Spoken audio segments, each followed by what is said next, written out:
मेरा वादा है कि ओखला की तस्वीर को मैं बदल दूंगी। ये हाथ जो है हालात जरूर बदलेगा। और खासकर जब मैं ओखला की सड़कों पे निकलती हूँ, देख रही हूँ, गलियों को देख रही हूँ, बहुत दुख होता है। जनप्रतिनिधि का मकसद बदल जाता है जनता की सेवा से हटकर जनता के अभी तो जनता की सेवा ही कर रहे हैं। मैं किसी का नाम नहीं लूंगी, मैं किसी का भी नाम नहीं, मैं किसी का भी नाम नहीं लेना चाह रही। ऐसे कपड़े आप रखेंगे भी ना तो भी अंदर गंदा स्मेल आता है। बहुत अफसोस होता है कि ओखला को खोखला कर दिया गया है। जनप्रतिनिधि का ध्यान अब जनता की समस्याओं से हटकर अपने घर भरने में हो जाता है तो उसका हाल ओखला जैसा हो जाता है, जैसे आज ओखला को खोखला कर दिया गया है। बहुत दुखद है ये तस्वीर ओखला की। नमस्कार, आप देख रहे हैं दी कंटाप, मैं हूं प्रफुल्ल। दिल्ली में 2025 में विधानसभा चुनाव होने हैं, यानी अभी लगभग 6 महीने बाकी हैं, लेकिन सियासी हलचल या सुगबुगाहट तेज हो गई है। 6 महीना पहले ही आप सड़कों से गुजरेंगे तो सड़क किनारे बड़े बड़े होर्डिंग और पोस्टर दिखेंगे जिसमें नेताजी मुस्कुराते हुए, चमचमाते हुए आपको अभिवादन दे रहे होंगे, बधाई दे रहे होंगे और चुनावी तैयारी में लगे हैं। समस्याएं कितनी हैं, उन सब समस्याओं को आप बोर्ड पर देखेंगे और आपको दिखेगी भी, क्योंकि उस पर लिखा होगा। ओखला विधानसभा की बात करें जो 1977 में अस्तित्व में आया और तब से लेकर अब तक चर्चा का विषय भी बना रहा। ओखला विधानसभा की अपनी एक खासियत है और ओखला विधानसभा में ये भी कहे कि मुस्लिम बाहुल इलाका है तो उसकी एक अलग पहचान भी है। ओखला में तमाम जगहों पे पोस्टर लग चुके हैं। कई नेता अपने बैनर, पोस्टर खंभों पे या यमुना के साइड से आप गुजरेंगे जो 9 नंबर से लेकर बटला हाउस तक की जो सड़क है उसके किनारों पे आपको एक पोस्टर दिखने को मिलेगा ज़ेबा खान नाम के। और ज़ेबा खान नाम से जब पोस्टर रिलीज होता है, जब पोस्टर लगते हैं तो ओखला की सियासत में हलचल बढ़ जाती है। नेता अपनी करवट बदलने लगते हैं और चर्चा होने लगती है। आज हमारे साथ ज़ेबा खान जी मौजूद भी हैं जो कांग्रेस पार्टी के नेत्री हैं, राष्ट्रीय प्रवक्ता भी हैं और भारत जोड़ो यात्रा में राहुल गांधी के साथ रोज 25 किलोमीटर पैदल यात्रा करती थी और उन्होंने ही अपना पोस्टर रिलीज किया है। खैर, पहला सवाल आप ही से और आपसे मतलब यही पूछेंगे कि ओखला की सियासत में आपने पोस्टर लगा दिया, बैनर देखने को मिल रहा है और टैगलाइन है कांग्रेस का, हाथ बदलेगा हालात, तो क्या इस बार आप दावेदारी पेश कर रही हैं अपनी? सबसे पहले तो द कंटाप के सारे दर्शकों को मेरा सलाम, आदाब, सत श्री अकाल, नमस्कार। जी बिल्कुल, हाथ बदलेगा हालात। हम राहुल गांधी जी के साथ कन्याकुमारी से कश्मीर चले हैं और राहुल गांधी जी जिस तरह देश के लिए आवाज उठाए हैं और जिस तरह उन्होंने तस्वीर को बदली है, कहीं ना कहीं मैं प्रभावित हूँ उनके विचार से, राहुल जी के काम करने के तरीके से, और ये विश्वास है कि ये हाथ जो है हालात जरूर बदलेगा। और खासकर जब मैं ओखला की सड़कों पे निकलती हूँ, देख रही हूँ, गलियों को देख रही हूँ, बहुत दुख होता है। आप चले जाइए, जाकिर नगर चले जाइए, श्रम विहार चले जाइए, शरीता विहार चले जाइए, मदनपुर खादर चले जाइए, ओखला हेड चले जाइए, गंदगी का अंबार है, कूड़े से भरा हुआ है। ये जैसे चुनाव के समय में पोस्टरों पे दिख जाते हैं कि हम बदलेंगे, बदलाव चाहिए तो अगर हमको चुनिए, लेकिन ओखला की बात करें, शाहीन बाग हो गया, जाकिर नगर का इलाका हो गया, या आप इधर जयपुर चले जाइए, ये ओखला बटला हाउस की बात करें तो टूटी फूटी सड़कें, कूड़े कचरे का अंबार इसकी पहचान बन गई है। इसके लिए किसको जिम्मेदार आप मानते हैं? क्योंकि दोनों पार्टियों के यहाँ पे विधायक रहे हैं, आप कांग्रेस पार्टी से हैं, आम आदमी पार्टी के मौजूदा विधायक हैं, और काउंसलर की बात करें तो जाकिर नगर हुआ और अबुल फजल हो गए, दोनों जगह कांग्रेस के काउंसलर। जी सही आप बोल रहे हैं, बहुत दुखद है, बहुत अफसोस होता है देखकर। आज जरूरत है हर कांग्रेसी को, मैं एक बात बोलूंगी, राहुल जी से सीखने की, राहुल जी के बातों पर को फॉलो करने की, और राहुल जी जो देश को बताना चाहते हैं और देश को जो करना, जो दे रहे हैं, जो कर रहे हैं देश के लिए, वो सभी को अपने अंदर समावेश करने की जरूरत है। उनसे सीखने की जरूरत है कि वो किस तरह देश के लिए फिक्रमंद है। और ये तो छोटा सा ओखला एक क्षेत्र है। सही में मैं बताऊं, अंदर से दुखी रहती हूँ देखकर कि अगर आप सड़क पर चलिए तो कपड़े खराब हो जाते हैं, थोड़ी सी बारिश हो जाए तो पूरे छींटे पड़ते हैं, कीचड़ होता है, हर जगह जगह कूड़े से भरा हुआ है। ऐसा लगता है जैसे लोग कूड़ादान में रहने के लिए मजबूर हैं। ओखला हेड से शाहीन बाग तक आप देखिए ना, ठोकरसा तक पूरे कूड़े का ढेर लगा हुआ है। ऐसे कपड़े आप रखेंगे भी ना तो भी अंदर गंदा स्मेल आता है। बहुत अफसोस होता है कि ओखला को खोखला कर दिया गया है। किसने खोखला किया? अमानतुल्लाह साहब के कुछ दिनों से मैं पोस्ट देख रहा हूँ, वो तो काम करा रहे हैं। एक दिन कुछ ओखला दिनों हेड पे से बैठे हुए थे। मैं किसी पर छींटाकसी नहीं कर रही हूँ और ना ही मेरा मकसद है किसी पर छींटाकसी करना। कुछ दिनों से, एक हफ्ते से, शायद हफ्ते 10 दिन से, उससे पहले कुछ दिनों से क्यों जरूरत पड़ी? आखिर ऐसे हालात क्यों बने? यानी बहुत दिनों से छोड़ा गया है ऐसे ही, और आज जब चुनाव करीब आ रहा है तो कुछ दिनों से सब जागने लगे हैं। आखिर ऐसे हालात बने क्यों? काम ही क्या है यहाँ पर? सफाई तो काम है, सड़कें हैं, गलियां हैं, आप वो भी नहीं दे सकते हैं। कौन नहीं दे सकता है? काउंसलर कांग्रेस का, वो कहते हैं कांग्रेस वाले नहीं करते हैं क्योंकि कुछ इलाके उनके में पड़ते हैं, कुछ एरिया हमारे पास होते हैं। विधायक साहब कहते हैं कि मैंने काम करवाया है, मैं काम करवा रहा हूं। मैं किसी का नाम नहीं लेना चाहती हूँ। जिसकी जो जिम्मेदारी है, जब जनता ने जिताया है हमें वोट देकर, तो अपने जो काम है उसको ईमानदारी से सभी को करना चाहिए।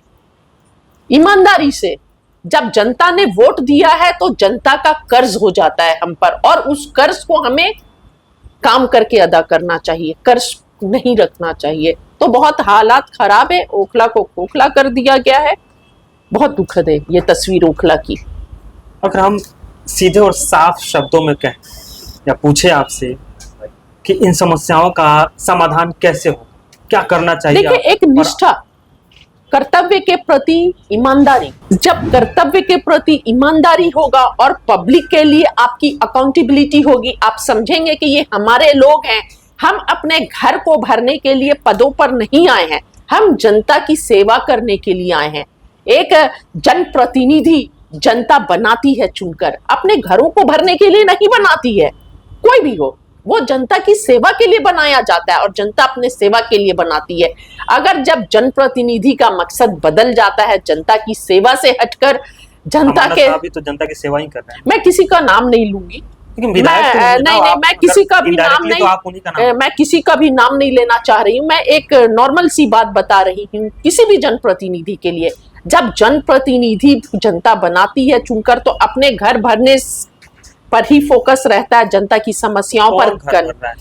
आप ऐसे मुझे, आप भी जान रहे हैं, मैं भी जान रही हूँ, और मैं किसी का नाम नहीं लूंगी, किसी का नाम नहीं लूंगी। मैं आपसे पूछ रहा हूँ, आप जनप्रतिनिधि यहाँ पे हैं और आप चुनावी ताल ठोक रही हैं, तो कौन लोग हैं जो इस करप्शन में शामिल हैं, अपनी कोठी भर रहे हैं अपने रिश्तेदारों के घर? नहीं, मैं एक नॉर्मल सी बात सभी के लिए बता रही हूँ, किसी को टारगेट नहीं कर रही। मैं ये बोल रही हूँ कि जब जनप्रतिनिधि, चाहे वो कोई भी हो, सिर्फ ओखला की ही बात नहीं, दिल्ली की हर क्षेत्र की बात कर रही हूँ, देश में कहीं भी जनता जनप्रतिनिधि चुनती है अपनी समस्याओं को समाधान के लिए।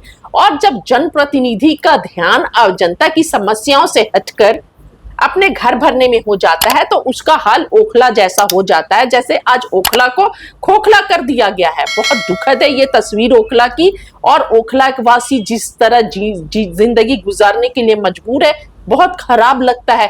अंदर में सभी के घर अच्छे हैं, लेकिन अब जैसे ही सड़क पर उतरने के लिए ना, तो सड़क पर उतरने के लिए सोचना पड़ता है कि सड़क पर कैसे उतरे, कैसे कदम रखे। सेवा खान चुनावी समर में उतर रही है, तो चुनाव में ताल ठोकने से पहले या चुनाव की तैयारी करने से पहले एक दिमाग में कुछ खाका तैयार होता है कि मुझे इन समस्याओं को लेकर चुनावी मैं तो यहाँ पर आपके चैनल में बैठकर आज बोल रही हूँ प्रफुल्ल जी, कि जो भी आगे मेरा वीडियो देखेगा वो ओखला की तस्वीर, वीडियोस अभी बना लेंगे, और इंशाल्लाह अगर पार्टी मुझे, कांग्रेस पार्टी टिकट देती है और मैं विधायक बनती हूँ, तो ये मेरा वादा है कि ओखला की तस्वीर को मैं बदल दूंगी और एक नया ओखला बनाऊंगी जो आज से एकदम अलग होगा। ना वहां पर सड़कें टूटी होंगी, ना ऐसे कूड़े और कूड़ों का ढेर होगा, और ना ही इस तरह ट्रैफिक जो है, ट्रैफिक में कोई रूल्स नहीं है, सिस्टम नहीं है, एक सिस्टम में लाने की अपने तरफ से पूरे ईमानदारी के साथ कोशिश करूंगी।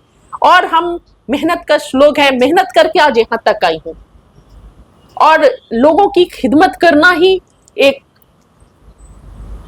चाहत है कि मैं अगर बनूं तो खिदमत कर सकूं और काम आ सकूं।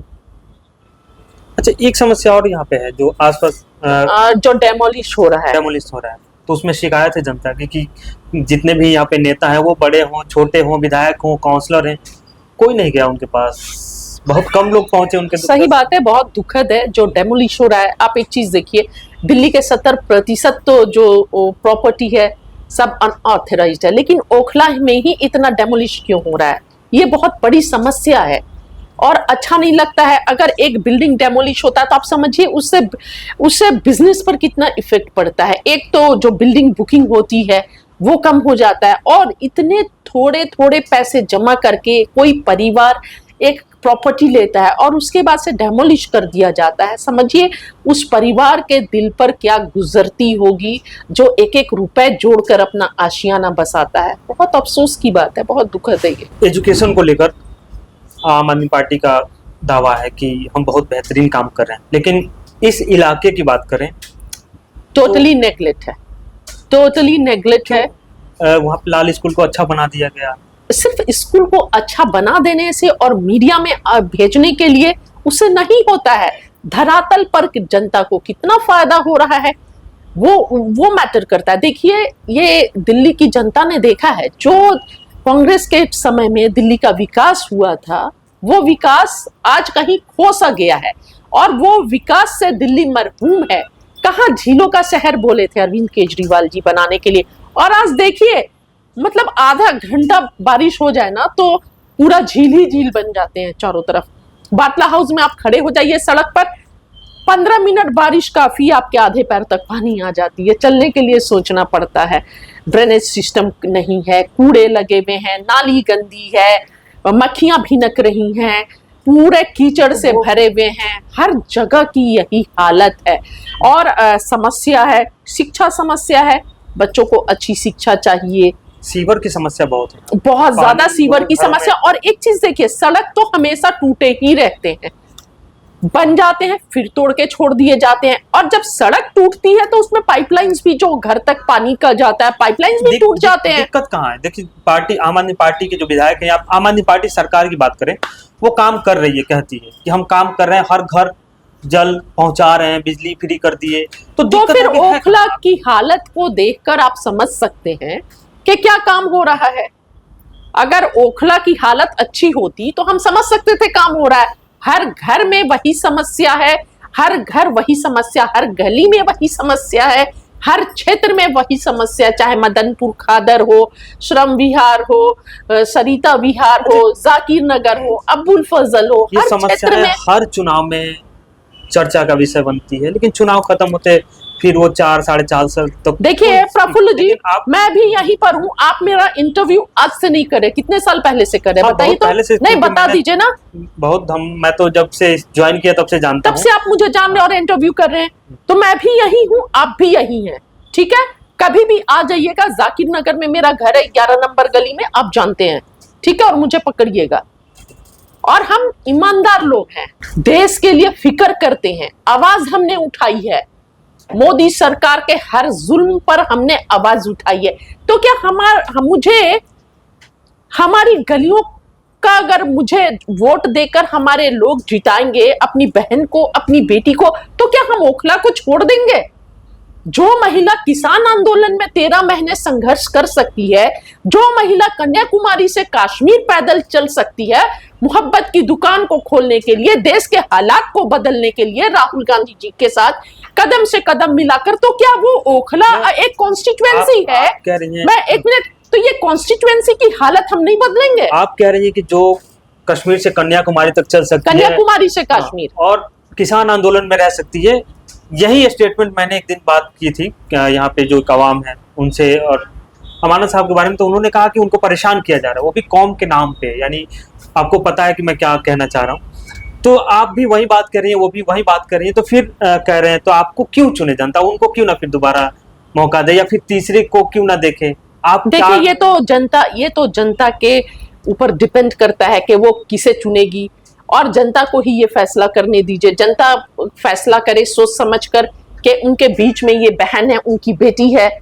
जनता को लगेगा कि जो जेन्युइन है, जो सच बोल रहा है और जो सही में जो फिक्रमंद है, जनता उसे चुनेगी। जनता के जो भी फैसला होगा वो सरल होकर होगा। टिकट मिलेगा, आप जीतती हैं तो सबसे पहले 5 काम ऐसे बताइए जो आपकी लिस्ट में फर्स्ट सेकंड। सबसे पहले तो जो कूड़े हैं ना, ये गंदगी, इसको साफ करवा दूंगी इंशाल्लाह ताला। सड़कें जो हर जगह खुदी हुई हैं और छोड़ दी जाती हैं, इसको मैं ठीक करा दूंगी। पानी की जो समस्या है, जो नल पाइप कनेक्शंस, ये सबको ठीक करूंगी। अच्छे स्कूल, शिक्षा बहुत जरूरी है। कोशिश करूंगी कि जो भी बच्चे अशिक्षित हैं या जहां भी अच्छी शिक्षा दूं, और चिकित्सा का जो भी व्यवस्था है वो सही करूं। और जो अनऑथराइज्ड जो डेमोलिश किया जा रहा है, इसके क्या कारण है, इसके कारण को खोजूं और इसे रोकने की इंशाल्लाह पूरी ईमानदारी के साथ कोशिश करूंगी। लड़कियों को लेकर सेफ्टी का मसला बहुत है। आज देश में जो बेटियों की समस्या है, सुरक्षा की बहुत गंभीर समस्या है। पूरे देश में आप देखिए, बेटियां सुरक्षित नहीं है। चाहे मणिपुर देख लीजिए, बिहार देख लीजिए, बंगाल देख लीजिए, उत्तर प्रदेश देख लीजिए, दिल्ली देख लीजिए, कोई भी क्षेत्र, मध्य प्रदेश देख लीजिए, असुरक्षित है महिलाओं को। और ये दिन पर डे बाय डे ये बढ़ता जा रहा है। तो इसके पीछे जो मुख्य कारण है, मुझे ये लगता है कि जब सरकार में बैठे लोग और देश का प्रधानमंत्री मौन धारण करे, और जब भाजपा में लीडर्स पर जब ब्लेम किया जाता है तो भाजपा चुप रहती है, तमाशा देखती है और इस तरह के बलात्कारियों पर शिकंजा नहीं कसती है। तो मुझे ये लगता है, जिस तरह प्रज्वल रेवन्ना जैसे मास रेपिस्ट के साथ प्रधानमंत्री मोदी इस प्रोग्राम साझा करते हैं, और ब्रिजभूषण सिंह जंतर मंतर से बेटियों को एक नेट उठाकर फेंक दिया जाता है, और जब नेशनल इश्यूज ही स्टेट के इश्यूज बनते हैं। नेशनल जो है रीजन, वही मुझे इसे खत्म करने दीजिए। जब बिल्किस बानो के 11 बलात्कारी जेल से छूटते हैं, फूलमाला देकर स्वागत किया जाता है। कठुआ में जब बलात्कार होते हैं तो बलात्कारियों के लिए यात्राएं निकलती हैं। जब हाथरस में मनीषा वाल्मीकि के साथ 2 बजे रात में 100 जला दिया जाता है, राहुल गांधी जाते हैं, धक्के मार दिए जाते हैं, और मणिपुर में नग्न करके बेटियों को घुमाया जाता है, और सरकार तमाशा देखते नहीं। हर इशू, ओखला में बात सुनिए पहले, नहीं एक मिनट, सुरक्षा व्यवस्था को लेकर आप कितना नंबर देंगे? नहीं सुनिए ना, मैं पहले आप सुन तो लीजिए। ये हर जगह की समस्या, और प्रधानमंत्री और पूरा सत्ता पक्ष का चुप रहना, इससे क्या होता है कि पूरे देश में जितने इस तरह के लाइक माइंडेड लोग हैं ना, इन लोगों की हिम्मत बढ़ती है, और इन लोगों को क्राइम करने के लिए एक, समझिए, एक प्रोत्साहन मिलता है। अगर देश का प्रधानमंत्री एकदम अविलंब, कोई भी हो, हमारे पार्टी का हो या कहीं का भी हो, बेटियों के साथ अन्याय ये देश नहीं सहेगा। बेटियों के साथ कुछ भी समस्या होगी और घटनाएं होंगी, ये देश नहीं सहेगा। इंसाफ किया जाएगा, रुक जाएगा अविलंब। हरियाणा हम जीत रहे हैं, और उस जीत का असर दिल्ली पर भी पड़ने जा रहा है, और दिल्ली की जनता अब थक चुकी है भाजपा से भी और आम आदमी पार्टी के झूठे वादों से भी। बहुत बहुत धन्यवाद बातचीत करने के लिए। ज़ेबा खान जी हैं जो हमारे साथ बातचीत कर रही हैं। और दिल्ली में विधानसभा चुनाव होने हैं 2025 में, लगभग 6 महीने बाकी है, यानी फरवरी तक शायद हो जाए चुनाव। तो देखिए अब जनता इस बार दिल्ली की सत्ता पर किसको काबिज करती है, किसको बैठाती है। ये ओखला विधानसभा क्षेत्र के बारे में हम बातचीत कर रहे थे, जहाँ पे आप सड़कों पे तमाम तरह के पोस्टर, होर्डिंग देख रहे होंगे, जिसमें नेताजी बहुत मुस्कुरा रहे हैं, चमचमाते चेहरे से आपका स्वागत कर रहे हैं। तो जनता किसका स्वागत करती है, आप हमारे साथ बने रहिए। और ये ओखला सीरीज हम आगे कंटिन्यू रखेंगे। जितने भी यहाँ के प्रतिनिधि के या एमएलए विधायक के दावेदार हैं, उनसे उनका इंटरव्यू करेंगे, ओखला के समस्याओं पे चर्चा करेंगे, और बाकी आपके हवाले कि आप क्या फैसला सुनाते हैं चुनाव में। और हमारा काम आप तक इंफॉर्मेशन पहुंचाना, यहाँ की समस्याओं के से रूबरू कराना है। तो बने रहिए आप हमारे साथ।